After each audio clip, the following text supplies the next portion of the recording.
is Mental Health Awareness Month, and today we're giving you 2 ways that music can help you cope with stress.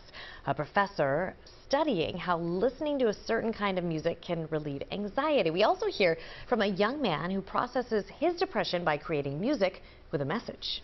Who am I? I'm a conqueror of depression. Music is very powerful and it's a great coping mechanism. And I know you can relate, yeah. You can get out of that mental health crisis. I did not tell my parents I was suicidal and I wanted to not be here since I was 8.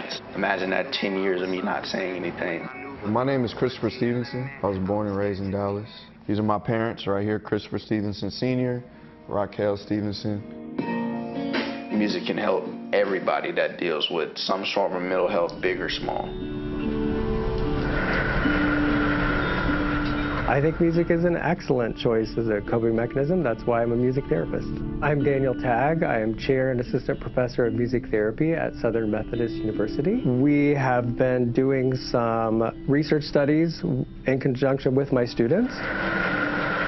We wrote a piece of music using slower beats per minute, melody that's not going up and down too much, not too much instrumentation. If you are paying attention to some of those qualities of the music, you can successfully use those things to help yourself relax.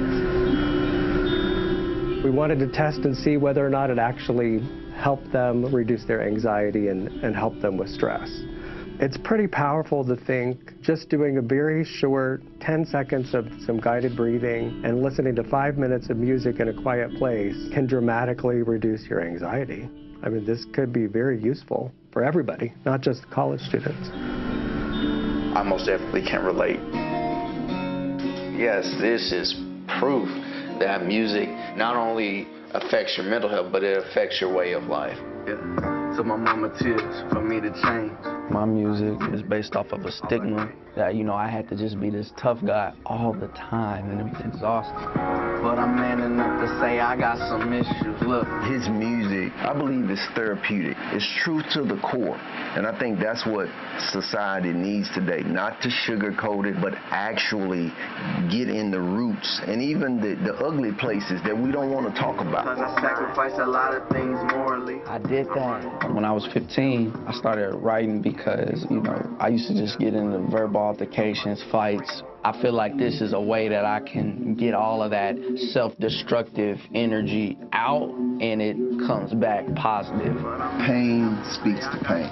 Yeah. There are people who right now are depressed, but that doesn't make you any less of a person. You can help so many people with your story. Mama always said, be who you're supposed to be. He's not afraid to speak his truth. And it's okay to hurt, but what are you going to do to get out that hurt? On our website, CBS News Philadelphia, you can re-watch our special Kids in Crisis Solutions and what you can do to help teens navigate stress and depression.